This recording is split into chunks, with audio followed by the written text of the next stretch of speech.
MPDO గారికి, MRO గారికి, ADA గారికి, అలాగే ఏఓ గారికి, మరి మిగతా అధికారులందరికీ, మరి మన కాంగ్రెస్ పార్టీ నాయకులకి, అభిమానులకి, కార్యకర్తలకి, కొత్తూరు గ్రామ ప్రజానీకానికి హృదయపూర్వకంగా రిపబ్లిక్ డే శుభాకాంక్షలు తెలియజేస్తున్నాను.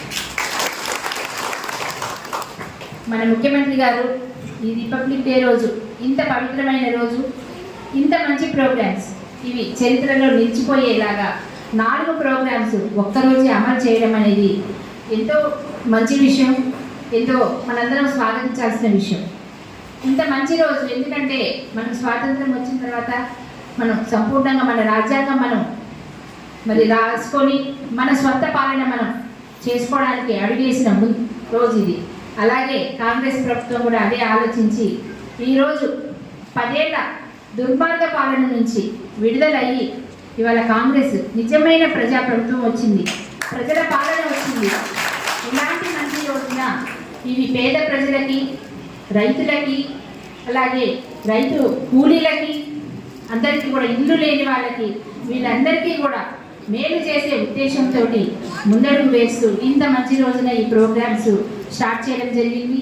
అందుకని సీఎం రేవంత్ రెడ్డి గారికి, మన జిల్లా మంత్రివర్యులు పొంగులేటి శ్రీనివాసరెడ్డి గారికి, తుమ్మల నాగేశ్వరరావు గారికి, హోమ్ మినిస్టర్ గారు మన డిప్యూటీ సీఎం గారు మన బట్టి విక్రమార్క గారికి, అలాగే మిగతా మంత్రివర్గానికి అందరికీ కూడా మన సత్తుపల్లి నియోజకవర్గ ప్రజలందరి తరఫున హృదయపూర్వకంగా నమస్కారాలు. ఈరోజు కాంగ్రెస్ ప్రభుత్వం వచ్చిన తర్వాత మనందరికీ తెలుసు 48 గంటల లోపలే 2 పథకాలు ప్రారంభించడం జరిగింది. చరిత్రలో ఎప్పుడు అంత తొందరగా 2 పథకాలు ప్రారంభించలేదు. మహిళలందరికీ ఉచిత బస్సు ప్రయాణం, అలాగే ఆరోగ్యశ్రీ పథకం కూడా 10 లక్షలకు పెంచడం జరిగింది. అంతేకాకుండా మనందరికీ ఇప్పుడు గృహజ్యోతి కింద 200 యూనిట్ల వరకు కరెంటు ఉచితంగా ఉంది, అందరికీ వస్తుంది కదా. అలాగే గ్యాస్ సిలిండర్ కూడా 500 రూపాయలకే.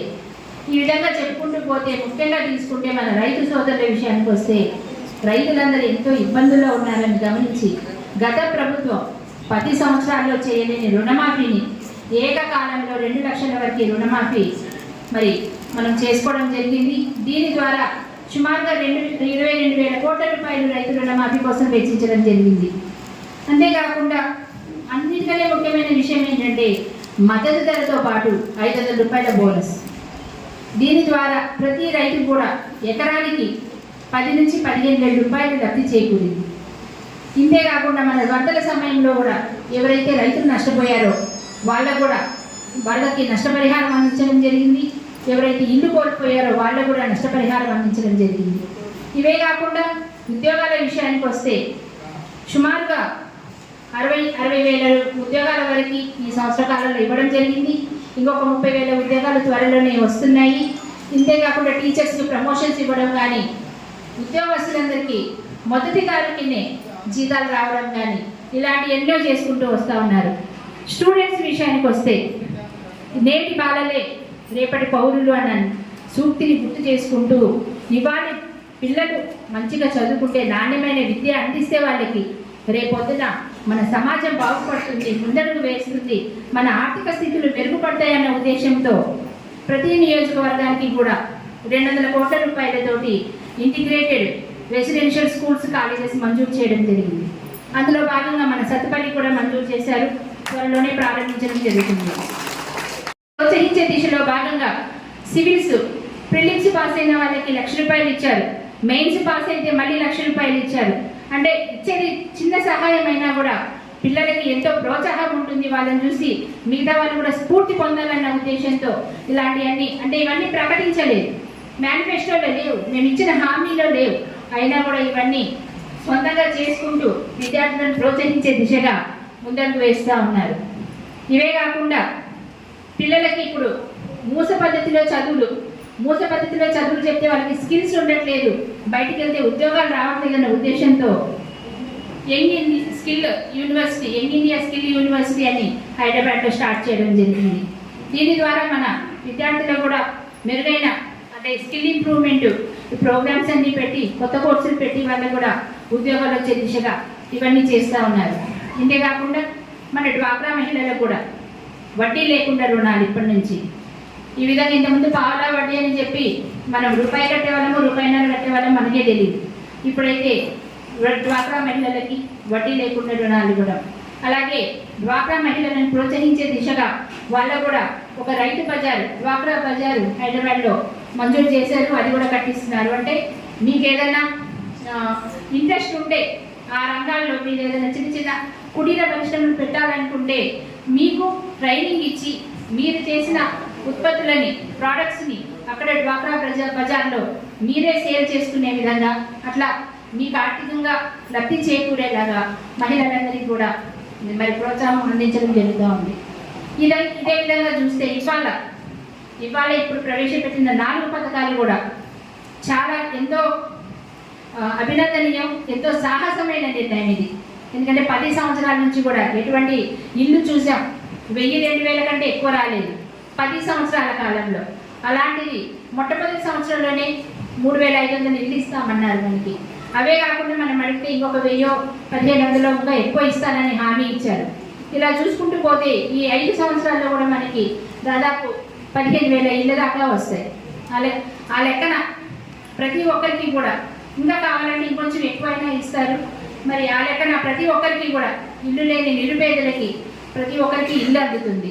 ఇప్పుడు ఇది నిరంతర ప్రక్రియ. ప్రజలందరూ ఎటువంటి అపోహలు పెట్టుకోవద్దు. ఇప్పుడు ఈ లిస్టులో రాలేదు అని ఎటువంటి టెన్షన్ వద్దు. ఎందుకంటే ఎప్పుడు ఇచ్చినా కూడా అప్లికేషన్ తీసుకోవడము, ఈ లిస్టులో రాని వాళ్ళకి మళ్ళీ వెరిఫై చేసి మళ్ళీ ఇవ్వడం, ఇట్లా ప్రతి ఒక్కరికి అందేంత వరకు కూడా ఈ ప్రక్రియ కొనసాగుతూనే ఉంటుంది. ఇప్పుడు మన కొత్తూరు విలేజ్లో చూసుకుంటే 171 మంది లబ్ధిదారులు ఉన్నారు ఇప్పుడు ఇందిరమ్మ ఇళ్ళ కోసం. అందులో ఇందాక సుబ్బారెడ్డి గారు చెప్పారు ఆర్సీసీ బిల్డింగ్స్లో రెంట్కున్న వాళ్ళని అని. ఇది నేను ఆల్రెడీ మొన్న జూమ్ మీటింగ్లో చెప్పడం జరిగింది. దాన్ని కూడా కన్సిడర్ చేశారు. రెంట్కున్న వాళ్ళకు కూడా లిస్టులో యాడ్ అయ్యారు. ఈ లిస్టులో వాళ్ళు కూడా వచ్చారు. అలాగే మొదటి విడతలో ఇప్పుడు మనం స్థలం ఉండి ఇల్లు లేని వాళ్ళకి ఇవ్వడం జరుగుతుంది. వచ్చే విడతలో స్థలంతో పాటు ఇల్లు ఇవ్వడం జరుగుతుంది. ఇందులో ముఖ్యంగా చూసుకుంటే మనం ఒంటరి మహిళలకి, వితంతువులకి, అలాగే వికలాంగులకి, మరి పూర్తిగా నిరుపేదలకి మొట్టమొదటి ప్రాధాన్యత, తర్వాత మిగతా వాళ్ళందరికీ ఇవ్వడం జరుగుతుంది. అప్లై చేసుకున్న ప్రతి ఒక్కరికి అర్హులైతే మాత్రం ఖచ్చితంగా ఇల్లు వస్తాయి. అదేవిధంగా రేషన్ కార్డ్స్ కూడా. ఈ లిస్టులో రాలేదని ఎవ్వరూ నిరాశ పడవద్దు, ఎవరు అపోహలకు గురి కావద్దు. ప్రతి ఒక్కరికి అందరికీ అందుతాయి. అలాగే ఉపాధి హామీ కూలీలది, ఇది కూడా మేము దృష్టికి తీసుకెళ్ళడం జరిగిందండి. అది కూడా మళ్ళీ చర్చిస్తాము. ఇది ఎందుకంటే సెంటు భూమి కూడా ఉండొద్దు అనేది రూలు. కానీ నిజంగా కొంచెం పావెకరా, అరెకరా, 2-3 కుంటలు ఉన్న వాళ్ళ పరిస్థితి ఏంటి అనేది మేము డిస్కస్ చేయడం జరిగింది. మళ్ళీ ఒకసారి దృష్టికి తీసుకెళ్ళడం జరుగుతుంది. అంతేకాకుండా ఇందిరమ్మ ఆత్మీయ భరోసా, ఇది మన దేశంలోనే మొట్టమొదటిసారిగా ప్రవేశపెట్టారు. సీఎం రేవంత్ రెడ్డి గారు పదే ఒక మాట చెప్తూ ఉంటారు, ఆ రాష్ట్రం ఆదర్శంగా తీసుకోవాలి. సందర్భంగా 4 కోట్ల తెలంగాణ ప్రజల ఆశీర్వాదంతో ఏర్పడ్డ ప్రజాపాలన ఇందిరమ్మ రాజ్యం ఈరోజు 4 నూతన సంక్షేమ పథకాలను ప్రవేశపెడుతుందని మీ అందరికీ తెలియజేయడానికి సంతోషపడుతున్నాను. మీ రేవంత్ అన్నగా మీ ఆశీర్వాదం తీసుకొని తెలంగాణ రాష్ట్ర ముఖ్యమంత్రిగా 13 నెలలు పూర్తి చేసుకున్న సందర్భంలో ప్రజలకు ఇచ్చిన గ్యారెంటీలను ఒకటొకటిగా అమలు చేస్తూ ఈనాడు ఈ గణతంత్ర దినోత్సవ సందర్భంగా రైతు భరోసా, ఇందిరమ్మ ఆత్మీయ భరోసా, ఇందిరమ్మ ఇండ్లు, నూతన రేషన్ కార్డుల పంపిణీ కార్యక్రమాలను ఈరోజు ప్రారంభించుకోవడం నాకు ఎంతో సంతోషంగా ఉంది. 4 కోట్ల తెలంగాణ ప్రజల యొక్క సంక్షేమం కోసం ప్రజాపాలనలో నిరంతరం శ్రమిస్తూ ప్రజలతో మమేకమవుతూ ప్రజా పరిపాలనను అందిస్తూ రైతు భరోసా, నిరుద్యోగ సమస్య పరిష్కారము, అదేవిధంగా వరికి బోనసు, ఇలాంటి ఎన్నో కార్యక్రమాలను ఈరోజు మనం అమలు చేసుకోవడమే కాకుండా మహిళలకు ఆర్టీసీలో ఉచిత బస్సు ప్రయాణం, 200 యూనిట్ల ఉచిత కరెంటు, 500 రూపాయల సిలిండర్ని ఈరోజు ఆడబిడ్డలకు అందజేస్తూ ఈ ప్రజాపాలనలో ప్రజల ఆకాంక్షలు నెరవేర్చడానికి నిరంతరం ప్రయత్నం చేస్తున్నాము.